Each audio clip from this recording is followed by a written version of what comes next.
What's up, guys? It's KT Vindicare with another Star Wars rant. And this rant is all about another huge problem I have with not just The Force Awakens, because I feel I've been ragging on The Force Awakens a little too much, considering that I have a much larger set of issues with The Last Jedi. This rant is called Supreme Leader Snoke is a walking plot hole. And what the inspiration for this rant is the revelation from the recent novelization from some author that I don't even want to put his name out there because I'm sure people hate him already for submitting to the standards that people are putting up to him. So it turns out that in addition to Supreme Leader Snoke, who, by the way, we have no explanation for, no exposition for, no introduction for, nothing whatsoever builds around this dude other than just he exists in this story. And maybe the new animated feature might talk a little bit about where this guy comes from, but they need to come up with something really goddamn good to explain why, in a galaxy where the Emperor, via the Clone Wars lore, spent a lot of time scanning the galaxy for anything that may have deposed him of power. The Emperor did this. He actually actively hunted out anybody that might have had dark side of the Force power that might have rivaled his. So Snoke, if he's as powerful as he looks in episode 8, he would have had to do a good ass job of hiding himself from the Emperor, or he would have needed to come from some other place. And if he comes from some other place, then where does he come from? There's a lot that needs to be explained about Snoke for his character to even start to make sense. But so far, his character is so important to the story. Everything about the plot of the sequel trilogy revolves around this one character. This one character is the reason why we have a Kylo Ren instead of a Ben Solo. This one character is the reason why Luke Skywalker is not an active part of the Resistance. This one character is the reason why we have a First Order in the first place. This one character is the ultimate antagonist of the entire plot of the sequel trilogy. It's not Kylo Ren as much as Episode 8 wants you to believe that, oh, now Kylo Ren is the new bad guy. Kylo Ren is just a product of this bad guy's meddling. And there is no explanation for him whatsoever. Nothing that Disney has put out since the movie came out has done even the slightest bit of job of explaining who Supreme Leader Snoke is. Nothing that they have put out. And until they do, and they have a lot to explain, because you cannot have this plot be plausible without an explanation for who Supreme Leader Snoke is. And so, let's assume for a second that they do introduce Snoke, or they introduce a backstory for Snoke via other mediums other than the movies that are supposed to be the primary storytelling element. Even if they introduce a backstory for who Snoke is, they need to somehow explain why he is so powerful with the dark side of the Force. He is not a Sith. We have an established lore that has been built over decades about who the Sith are. They have been in this galaxy for thousands of years, just like the Jedi. These are established orders for who has been able to learn to harness the Force, who is organized to do it.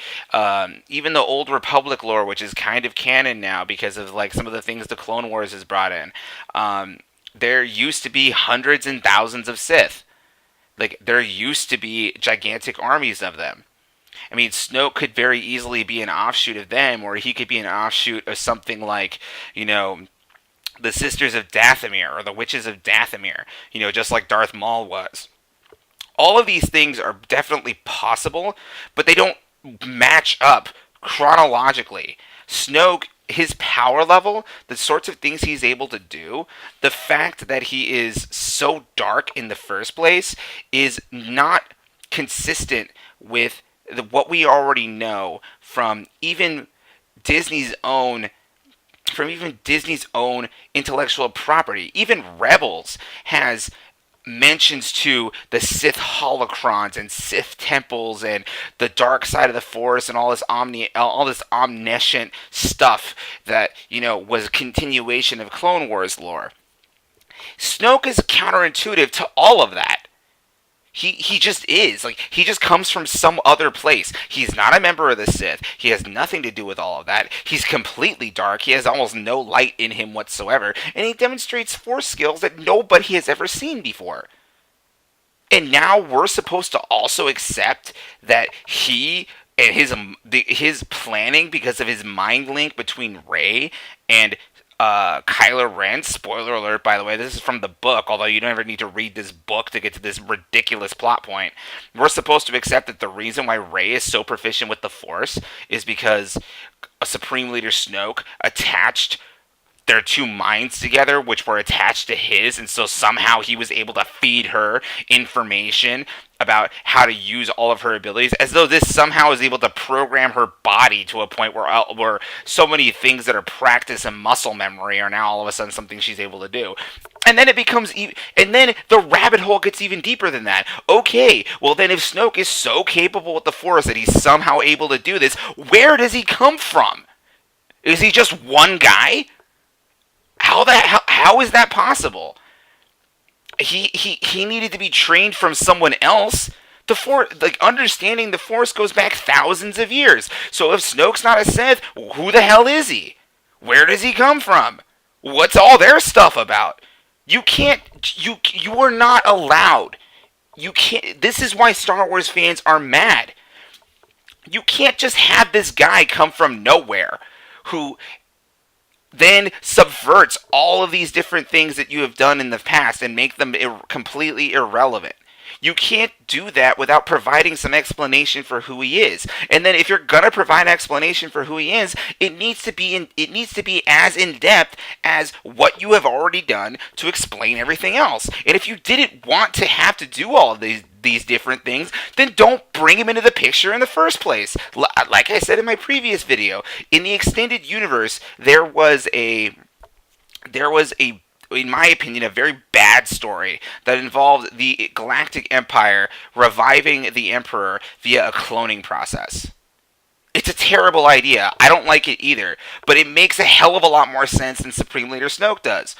Okay, well now the Empire has the ability to clone Force-sensitive, DNA and re-upload consciousness into somebody else. It makes the Emperor an even bigger, badder character than he was before.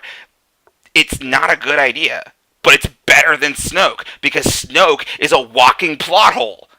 Until you explain Snoke, nothing in the sequel trilogy makes sense. Absolutely nothing. None of the character motivations of Kylo Ren, Luke Skywalker, Leia, Han Solo, the Resistance and First Order, the entirety. As much as I was building up the importance of Starkiller Base is also a product of Supreme Leader Snoke. You literally have nothing in the sequel trilogy that does not have Snoke's fingerprints on it. And thus far, we have had nothing about Supreme Leader Snoke. Nothing.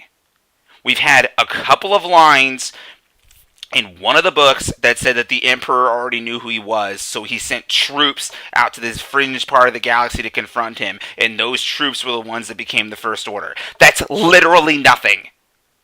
That's just, oh, no, we did touch on it. Don't bother us anymore. We don't want to talk about this anymore. Snoke is a walking plot hole. As long as he is not explained, this plot hole sucks the entire plot of the sequel trilogy into it, including Starkiller Base, which itself is a gigantic plot hole that doesn't make sense either.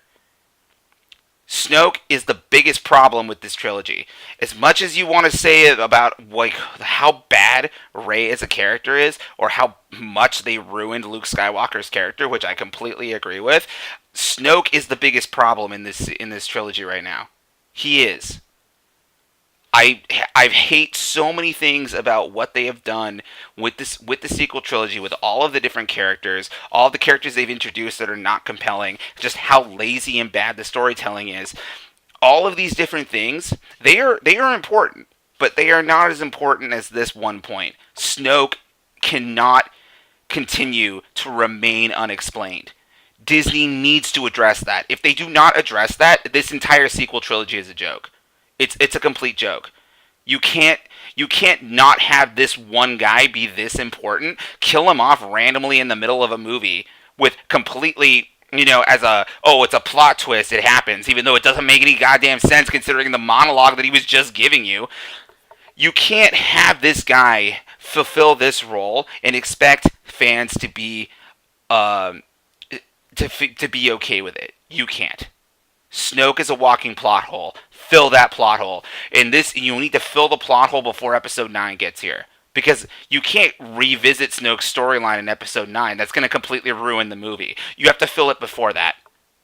And you have to do a good job of it. Because the entirety of this entire plot that you've been building rests on this. And if you don't think fans are going to realize that after this trilogy is done, you have a very rude awakening coming for you. And this is from a huge fan who I don't know if the writing department in Disney, based off of what they've shown, has the chops to fill this. This is worse than the Maria knot that George Martin wrote himself into. This is way worse than that because you have literally subverted the entire lore of the story around one character that you have not explained. It is the worst storytelling I have ever seen. I've ever read. It is the worst story ever until this gets explained. That's my rant. I'll see you guys next time.